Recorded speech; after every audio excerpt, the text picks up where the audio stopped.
तो इसमें जो क्वेश्चन आपके पास चैप्टर नंबर 5 में आ सकते हैं, उसमें इम्पोर्टेंट ये इसमें इस तरह का एक सवाल आया हुआ है कि किस तरह से 2D स्कैनर जो है ना एयरपोर्ट के ऊपर स्कैनिंग करता है। अब उसके स्टेप्स यही होते हैं कि आपके पास फोटोग्राफ जो पासपोर्ट पे होती है, एक तो वो होती है द अदर थिंग, और जो दूसरी चीज होती है वो ये होती है कि पिक्चर आपकी ली जाती है एट द एयरपोर्ट। अब जो फोटोग्राफ ऑन द पासपोर्ट है और जो पिक्चर करंटली टेक जो ली गई है उसको कंपेयर किया जाता है। तो इसमें ये कह रहा है ना कि the converted hard copy document into electronic form. तो ये आपका सबसे पहले जो पासपोर्ट है वो स्कैंड होगा एट द एयरपोर्ट, तो जो हार्ड कॉपी है वो सॉफ्ट कॉपी में कन्वर्ट हो जाएगी। उसके बाद ये होगा जो की फीचर्स ऑफ द फेसेस हैं, वो की फीचर्स होते हैं आपके पास विथ ये विद ऑफ द नोज और length of the jaw line, shape of the cheek bone, distance between eyes. ये वो फैक्टर्स हैं जो basically on the basis of that आपके पास कंपैरिजन होता है। और फिर जब ये कंपैरिजन हो जाते हैं और दोनों पासपोर्ट से स्कैन हुई हुई इमेज और जो आपकी पिक्चर ली जाती है उन दोनों के फीचर्स अगर मैच कर जाते हैं तो फिर आप जो है पर्सन जो है ना उसको अलाउ कर दिया जाता है। तो इसमें तो ये चीज़ें दिखाई गई है। 3D स्कैनर्स का ज़्यादा तो नहीं आया है। 3D स्कैनिंग में बस यही होता है कि जो कोई भी सॉलिड ऑब्जेक्ट होता है उसकी 3D इमेज क्रिएट कर ली जाती है। अब उसमें कंप्यूटर टोमोग्राफी का इस्तेमाल होता है जो ऑब्जेक्ट को, सॉलिड ऑब्जेक्ट को इमेज क्रिएट करवाती है।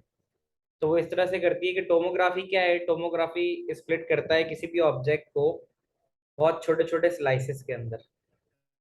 तो बस इसमें इतना ही कुछ आया है, इससे खास तो इसमें ज़्यादा आया भी नहीं है। तो ये कर सकते हो आप। ये छोटा मोटा आप देख सकते हो कि भाई इसमें जो इस पे वो दी हुई है ना शॉर्ट फॉर्म, जैसे MRI है, मैग्नेटिक रेजोनेंस इमेजिंग, तो ये चीज आपके पास है। एक्सरे सीटी कंप्यूटर टोमोग्राफी कहलाती है। स्पेक्ट है सिंगल फोटोन इमेशन कंप्यूटर टोमोग्राफी। बहुत आया तो इस तरह की कोई चीज आ सकती है। बारकोड का एडवांटेज टू द मैनेजमेंट और बारकोड का एडवांटेज टू द कस्टमर, ये चीज आ सकती है। अच्छा, बारकोड में ये भी आता है आपके पास कि बारकोड वर्टिकल लाइंस होती हैं और उसके कंपैरिजन में QR कोड जो होता है वो स्क्वायर्स होते हैं। एक बात तो ये हो गई। Barcode can store up to 30 digits, QR code can store up to 7,000 digits. Barcode need special barcode scanner to scan and QR code just need a smartphone camera to scan the QR code application. Application for barcode library हो सकती है, bag luggage हो सकता है airport के ऊपर, library में books हो सकती हैं। और on the other side QR code जो होता है वो आप एयरपोर्ट के ऊपर वाईफाई वगैरह स्कैन करने के लिए इस्तेमाल कर सकते हो। उसमें एक थ्रेड जरूर होता है कि अगर कोई मैलिशियस कोड लिखने के बाद उसका QR कोड बना के अगर एयरपोर्ट पे लगा दे तो that can be the security issue. ये हो सकता है। ये चीजें आ जाएंगी। फिर इसमें डिस्क्रिप्शन ऑफ द बारकोड के अंदर यही आता है कि barcode is scan and barcode is red. तो बारकोड रीड कैसे होता है, रीड के अंदर तो यही होगा कि आपके पास जो जो रेड लाइट होगी वो शाइन करेगी। वो शाइन करने के बाद जो वाइट एरियाज हैं वो रिफ्लेक्ट करेंगे, जो ब्लैक एरियाज हैं वो रिफ्लेक्ट नहीं करेंगे।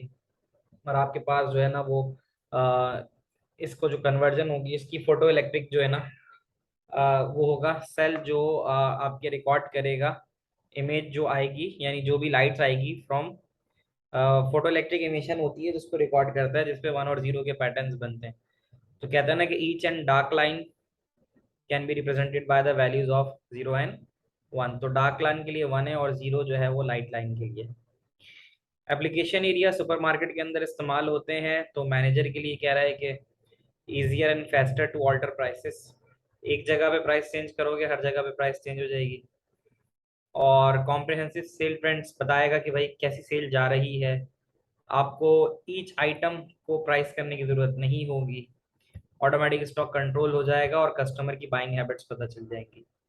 कस्टमर को फायदा होगा कि उसको आइटमाइज बिल मिलेगा, चांसेस ऑफ एरर कम होंगे। कॉस्ट सेविंग जो होगी क्यूआर बारकोड लगा के वो आप कस्टमर को भी दे सकते हो। यानी अगर आपके पास लोगों बारकोड की वजह से आपको कम स्टाफ रखना पड़ रहा है तो उसकी जो सैलरी बच रही है उसकी कॉस्ट सेविंग आप कस्टमर को पास कर सकते हो। और better tracking of sale by dates के डेट के हिसाब से क्या क्या सेल हुई है ये भी देख सकते हो। QR कोड हमने डिस्कस कर लिया।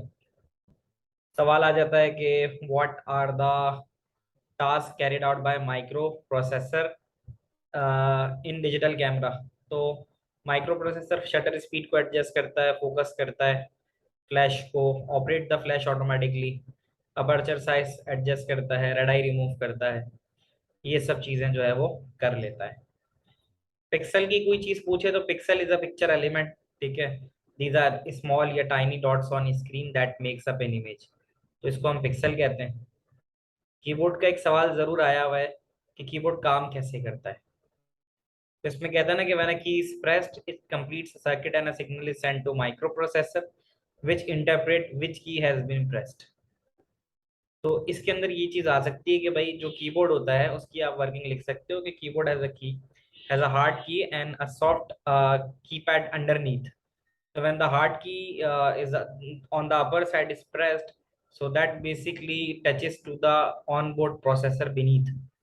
तो जो ऑनबोर्ड प्रोसेसर नीचे होता है, तो जब ऊपर से की प्रेस होती है और वो जब उस सॉफ्ट कीपैड से टकराती है और वो जाके मदरबोर्ड से टकराता है जो नीचे होता है, तो फिर एक सर्किट मुकम्मल हो जाता है। और फिर वो सर्किट जो है वो सिग्नल सेंड करता है to find out the location of the key pressed, कौन सी लोकेशन पे की प्रेस्ड हुई है, और उसके अगेंस्ट जो उसका एस की होता है उसको वो आइडेंटिफाई करता है। हाँ, कीबोर्ड एक स्लो मेथड ऑफ एंट्री है, उससे बेहतर जो है उसमें फिर डिफरेंट टाइप्स भी आती हैं। जैसे बात कर ली थी उसने कि रेस्पॉन्स के अंदर आप जो है वो कॉन्सेप्ट कीबोर्ड आते हैं, और कॉन्सेप्ट कीबोर्ड वो होते हैं जिनमें बेसिकली इमेजेस प्रिंट हुई हुई होती हैं, तो वो एक सर्टेन टास्क के लिए होते हैं। तो वो जो आपके रेस्पॉन्स वगैरह होते हैं उसमें बर्गर बना हुआ है, कोल्ड ड्रिंक बनी हुई है, आप जस्ट प्रेस करोगे और आपका जो है डाटा एंटर हो जाएगा। तो ये काम होता है। आरएसआई से, एक आरएसआई है रेपिटेटिव स्ट्रेन इंजरी। अगर आप ज्यादा कीबोर्ड इस्तेमाल करते हैं तो तो ये सवाल आ सकता है कहीं ना कहीं घूम फिर के कि आपको कीबोर्ड से क्या इंजरी हो सकती है, तो आरएसआई हो सकती है। आरएसआई से बचने के लिए एर्गोनॉमिक्स कीबोर्ड्स का आप इस्तेमाल करते हो। तो एर्गोनॉमिक कीबोर्ड वो होता है जो आपकी रिस्ट को सपोर्ट प्रोवाइड करता है और स्ट्रेस रिस्ट का कम करता है। पॉइंटिंग डिवाइस में से ट्रैक बॉल है, माउस है, दीज आर द डिवाइसेस। तो ये बेसिकली आपके पास to select an object on screen, screen के ऑब्जेक्ट को सिलेक्ट करने के लिए इस्तेमाल करती हैं। माइक्रोफोन एक इनपुट डिवाइस है। इसमें आ सकता है ये कि माइक्रोफोन कैसे काम करता है। तो कह रहा है कि भाई when the microphone picks up a sound a diaphragm vibrate producing an electric signal. तो माइक्रोप्रोस जो फोन जो है जब आपके पास काम करता है, तो कहते हैं ना when it picks up the sound, जैसे मैं अभी बोल रहा हूँ, तो माइक्रोफोन में एक होती है चीज डायाफ्राम। तो मेरे बोलने से क्योंकि साउंड ट्रेवल करता है इन वेव्स, तो मेरे बोलने से जो साउंड वेव प्रोड्यूस होंगी वो डायाफ्राम पे टकराएंगी। जब वो डायाफ्राम पे टकराएंगी तो वो वाइब्रेशन कॉज करेंगी उस रॉड पे, जो इलेक्ट्रिक रॉड उस माइक्रोफोन में लगी हुई है, जो बैक एंड फोर्थ मूवमेंट करेगा। उसकी बैक एंड फोर्थ मूवमेंट से जो सिग्नल जनरेट होगा वो कन्वर्ट होगा from analogue to digital, ADC का इस्तेमाल करेगा, और एडीसी का इस्तेमाल करके फिर वो सिस्टम में जाएगा, और फिर बाद में प्रोसेस होने के बाद डीएसी का यूज करते हुए स्पीकर पे सुनाई देगा। तो ये चीज हो जाएगी इसके अंदर। तो माइक्रोफोन से आपके पास दो चीजें होती हैं कि स्पीच रिकॉग्निशन और एक voice recognition. Voice is fine, simpler होती है, लेकिन स्पीच रिकॉग्निशन डिफरेंट होती है क्योंकि वो स्पोकन वर्ड को टेक्स्ट में कन्वर्ट करती है, तो इसलिए थोड़ी सी मुख्तलिफ होती है speech recognition. As it says के, अच्छा, वॉइस रिकॉग्निशन आप इस्तेमाल कर सकते हो, एप्लीकेशन है पासवर्ड्स वगैरह के लिए, आप वॉइस रिकॉग्निशन यूज कर सकते हो। और जो स्पीच रिकॉग्निशन है it basically convert speech pattern into digital format, फिर उसको वो कन्वर्ट करता है into the words stored in built in dictionary so that that can be recognised. Touch screen has three types. Touch screen input device होती है, तीन types होती हैं इसके अंदर हमारे पास, कैपेसिटिव, रेजिस्टिव और इंफ्रारेड। और इसकी एक कंपैरिजन है। ये टेक्नोलॉजी जो है it uses glass layer, capacitive है। इंफ्रारेड भी जो है ना ग्लास यूज कर रही होती है, और जो रेजिस्टिव है वो पॉलिस्टर यूज करती है, ऊपर और नीचे ग्लास का इस्तेमाल करती है। होता तीनों में यही है कि जब टॉप ग्लास लेयर टच होती है और वो टच करती है नीचे सर्किट को, तो इलेक्ट्रिक करंट चेंज होता है, जिसकी वजह से माइक्रो प्रोसेसर डिटरमाइन कर रहता है कि कौन सी जगह क्या कोऑर्डिनेट से जहां पर स्क्रीन टच हुई है। बेनिफिट्स ऑफ कैपेसिटिव इस मीडियम कॉस्ट टेक्नोलॉजी है, और गुड विजिबिलिटी होती है। जो हम नॉर्मल फोन यूज करते हैं दे आर कैपेसिटिव। मसला ये है कि सिर्फ इसको आप बेयर फिंगर से यूज कर सकते हो। इंफ्रारेड है, मल्टी टच है, और इसको आप बेयर फिंगर ग्लव या स्टाइलस के जरिए यूज कर सकते हो। स्क्रीन ड्यूरेबिलिटी अच्छी होती है, और रेजिस्टिव जो होती है अमूमन इनएक्सपेंसिव है, ज़्यादा महंगी नहीं है, और आप उसको भी बेयर फिंगर ग्लव्स वगैरह से यूज कर सकते हो। ड्रॉबैक इंफ्रारेड का होता है कि एक्सपेंसिव टेक्नोलॉजी है, और हीट सेंसिटिव सिस्टम जो है वो सिर्फ बेयर फिंगर को ही जो है आइडेंटिफाई करता है। रेजिस्टिव की बात करेंगे, इसकी विजिबिलिटी स्ट्रॉन्ग सनलाइट में अच्छी नहीं होती है, और ना ही इसमें मल्टी टच कैपेसिटी कैपेबिलिटी होती है। प्लस वक्त के साथ साथ इस पे स्क्रैचेस आने शुरू हो जाते हैं, और ये धीरे धीरे वक्त के साथ साथ खराब या खत्म भी होना शुरू हो जाती है। मॉनिटरिंग एंड कंट्रोल की अगर हम बात करें, ये बहुत कॉमन से सवाल 5 से 7 मार्क का आराम से आ जाता है। उसमें 5 चीजें बड़ी इंपॉर्टेंट हैं कि सबसे पहले सेंसर होता है। सेंसर फिर वो डाटा आगे पहुंचाता है माइक्रो प्रोसेसर को। कैसे पहुंचाता है? एडीसी से कन्वर्ट करके। तो ये 3 चीजें तो आ जाती हैं। फिर जो माइक्रो प्रोसेसर होता है वो उसको जो भी गिवन वैल्यू, जो करंट वैल्यू आ रही होती है, उसको कंपेयर करता है स्टोर्ड वैल्यू के साथ। तो उसमें सेंसर्स की इन्वॉल्वमेंट है। सेंसर्स हमारे पास बहुत सारे सेंसर्स हैं, जैसे टेम्परेचर सेंसर है, सबकी एप्लीकेशंस होती हैं, पढ़ी हुई हैं आपने, कि ग्रीन हाउस इफेक्ट में भी होती है। Monitoring the moisture level at the river हो गया। लाइट सेंसर आपके पास इस्तेमाल होता है। इंफ्रारेड होता है, डिटेक्टिंग इंट्रूडर इन बर्गलर अलार्म। मोशन सेंसर भी वही इस्तेमाल होता है। प्रेशर सेंसर ट्रैफिक सिग्नल्स पर इस्तेमाल हो सकता है। अकाउस्टिक सेंसर डिटेक्टिंग लीकेज इन अ पाइप इस्तेमाल हो सकता है। Magnetic field sensor mobile phones के अंदर इस्तेमाल हो सकता है। तो ये सारे सेंसर्स आपके पास इस्तेमाल होते हैं। मॉनिटरिंग की अगर एग्जांपल करें तो मॉनिटरिंग जो होता है वो पेशेंट्स में इस्तेमाल हो जाती है, हॉस्पिटल में, बर्गलर अलार्म में हो जाती है। चेकिंग की data in car engine to monitor और monitoring the pollution level. Control की जब हम बात करते हैं तो ट्रैफिक लाइट कंट्रोल हो गया, ग्रीन हाउस एनवायरनमेंट हो गया, स्ट्रीट लाइटिंग हो गई, एंटी लॉक ब्रेकिंग सिस्टम हो गया, या केमिकल या न्यूक्लियर प्रोसेस हो गया। इंटरएक्टिव व्हाइट बोर्ड के बारे में तो ये कहता है कि ये बस ऐसा होता है कि ये बेसिकली जो इमेज होती है उसको लार्ज डिस्प्ले करके देता है, जैसे प्रोजेक्टर कर रहा होता है, लेकिन सिर्फ फर्क इतना होता है कि इसके अंदर आप देन एंड देयर चेंजेस करके सेव कर सकते हो। तो माइक्रो उसमें तो आप कर नहीं पाते हो, जो आपका प्रोजेक्टर होता है। तो इसके अंदर आप क्या करते हो, तो इसमें they allow user to write on board. तो इसके अंदर आप ना सिर्फ लिख सकते हो, लिखने के साथ साथ आप इसमें चेंजेस जो होती हैं वो चेंजेस भी कर सकते हो।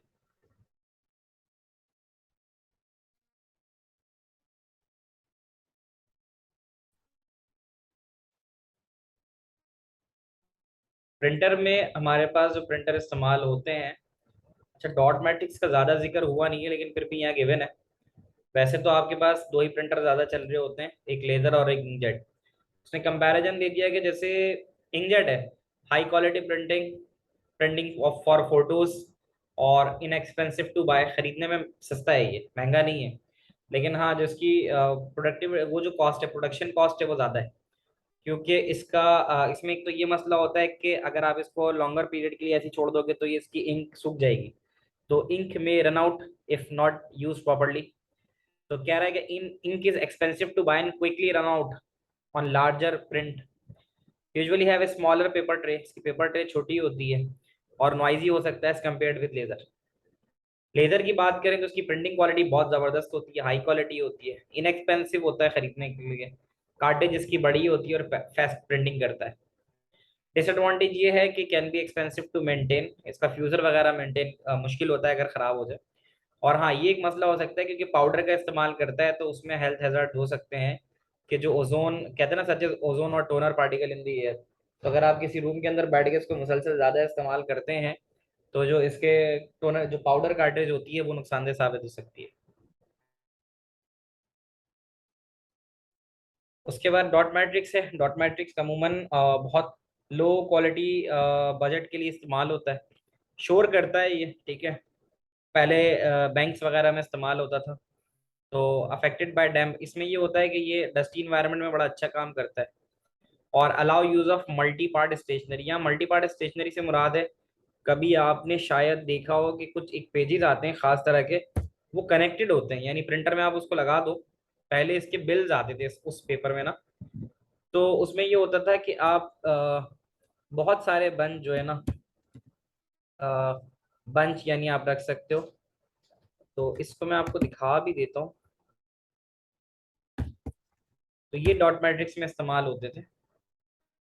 ये स्क्रीन पे शेयर कर देता हूँ मैं।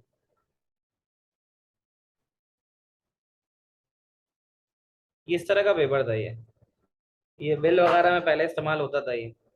तो ये पेपर जो है ना कंटिन्यूअस फॉर्म पेपर कहलाता है, multi part carbon less paper इस टाइप का। तो ये आप इसको लगा दो, ये कंटिन्यू पेपर लेता रहेगा, ये इस तरह का पेपर होता है। तो ये इस तरह से पेपर के ऊपर प्रिंटिंग आप कर सकते हो। तो ये मल्टी स्टेशनरी कहलाता है। तो ये चीज होती है इसके अंदर। तो कह रहा है allow use of continuous stationery. अच्छा, relatively expensive to buy printer, poor print quality, इसकी प्रिंट क्वालिटी अच्छी नहीं होती। अगर आप देखो तो ये इस तरह का होता है।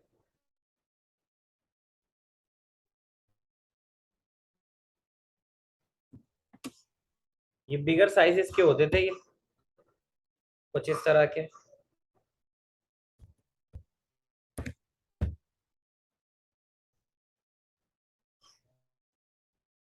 नॉइस क्रिएट करते थे, स्लो रेट ऑफ प्रिंटिंग होती थी, कलर प्रिंट प्रोड्यूस नहीं करते थे। तो ये इस तरह के बड़े बड़े प्रिंटर होते थे लाइक टाइपराइटर्स। तो ये जो है ज्यादा अब इस्तेमाल नहीं होते। तो ये एक आपके पास इस तरह का प्रिंट हो गया। तो नॉइजी होता है, स्लो रेट ऑफ प्रिंटिंग होती है। अच्छा, बाकी इसके सर अंदर इसकी इसमें सर ये जो एस्की कोड का जो टेबल बना हुआ है बुक में, वो हमें याद तो नहीं करना है? क्योंकि सर मैंने आईजीसीएसटी का एक पेपर देखा है, उसमें तो मतलब। इसका फिर बाकी वो देख लेना। थोड़ी सी वर्किंग बता रहा है कि लेजर प्रिंटर पॉजिटिव और नेगेटिव चार्जेस का इस्तेमाल करता है। नेगेटिवली चार्ज पेपर होता है, पॉजिटिवली चार्ज ड्रम होता है। जो ड्राई पाउडर होता है वो स्टिक कर जाता है पेपर के ऊपर सर्टेन एरियाज के ऊपर, फिर फ्यूजर में से गुजरता है, वो उस ड्राइंग को मेल्ट कर देता है। इंकजेट प्रिंटर दो तरह की टेक्नोलॉजी इस्तेमाल करते हैं, थर्मल थर्मल बबल और पाइजो इलेक्ट्रिक। तो ये स्प्रे करता है ink onto the paper line by line, और फिर पेपर आगे बढ़ता चला जाता है, ये फर्क है। तो ये आ जाएगा। 3D प्रिंटर में मैक्सिमम बाय वो ये पूछता है कि लेयर बाय लेयर काम कर रहा होता है, एडिटिव मैन्युफैक्चरिंग होती है। सब्ट्रैक्टिव वो होगी कि एक सॉलिड ऑब्जेक्ट दिया जाए उसमें से काट दे। तो इसमें तो एडिटिव है, एडिटिव में लेयर बाय लेयर कर रहा होता है, तो इसको आप एडिटिव कह रहे होते हो। तो ये कहाँ कहाँ इस्तेमाल होता है? प्रोस्थेटिक लिम्स में इस्तेमाल होता है, और कार पार्ट्स के लिए इस्तेमाल होता है। प्रोटोटाइप, किसी चीज़ का आपको प्रोटोटाइप बनाना हो, ये वहाँ पे इस्तेमाल हो जाएगा। फैशन आर्ट डिजाइनिंग के अंदर इस्तेमाल हो जाएगा, ऐसे पार्ट्स जो बनते नहीं हैं उनमें इस्तेमाल हो जाएगा। 2D 3D कटर का काम बेसिकली ये होता है कि मेटल हो या कोई वुड हो, उसको काटना जो हो बेसिकली। तो ग्लास, क्रिस्टल, मेटल, पॉलीमर या वुड, इससे वो किसी भी ऑब्जेक्ट को काट के उसकी शेप बना सकता है। एक्चुएटर तो बस एक्शन परफॉर्म करता है, कोई भी आउटपुट डिवाइस हो सकती है। तो यहाँ उसने बोला है लेकिन कहीं एक्चुएटर लिखा हुआ नहीं है वैसे। तो एक्चुएटर बेसिकली कोई भी मोटर हो सकती है, कोई वॉल हो सकता है, कोई ऐसी चीज हो सकती है जो बेसिकली मूव करे, तो वो एक्चुएटर होता है आपके पास। ठीक है।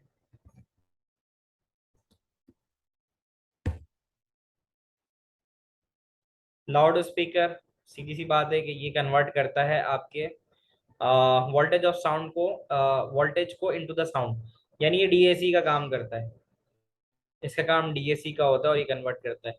ये एक चीज होती है कि सैम्पलिंग रेट जो होता है ना, standard sampling rate for music, वो होता है आपके पास 44100 सैंपल पर सेकेंड।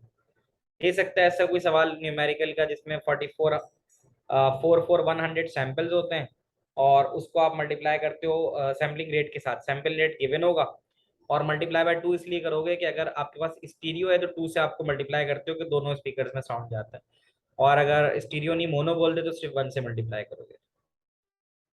एलसीडी एलईडी के अंदर डेफिनेटली एलसीडी पुरानी टेक्नोलॉजी है, वो बैकलिट का इस्तेमाल करती है और अपनी लाइट प्रोड्यूस नहीं करती।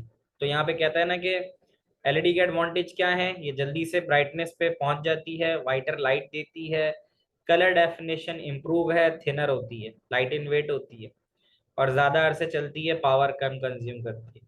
ऑलिड होती हैं ऑर्गेनिक लाइट इमिटिंग डायोड, ये बेंट हो जाती हैं, ये प्लास्टिक पॉलीमर पे बनती हैं। ये और ज्यादा थिन होती हैं और फ्लेक्सिबल होती हैं। इनकी मच ब्राइटर लाइट्स होती हैं, किसी बैकलाइटिंग की जरूरत नहीं होती। लार्जर फील्ड व्यू होता है, बहुत दूर से और किनारे से भी इसको देखा जा सकता है। दो तरह के प्रोजेक्टर, डीएलपी और एलसीडी। फर्क जो है, एक करता है माइक्रो मिरर और एक करता है क्रोमोटेड कोटिंग मिरर। तो एक तो ये हो गया क्रोमेटेड कोटेड मिरर वाला, और एक हो गया आपके पास माइक्रो मिरर वाला।